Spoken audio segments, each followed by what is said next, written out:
পানির ট্যাঙ্কি থেকে 8 নম্বর গেট।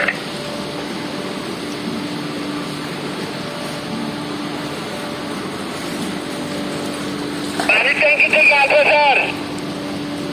আলবাজার ডোবার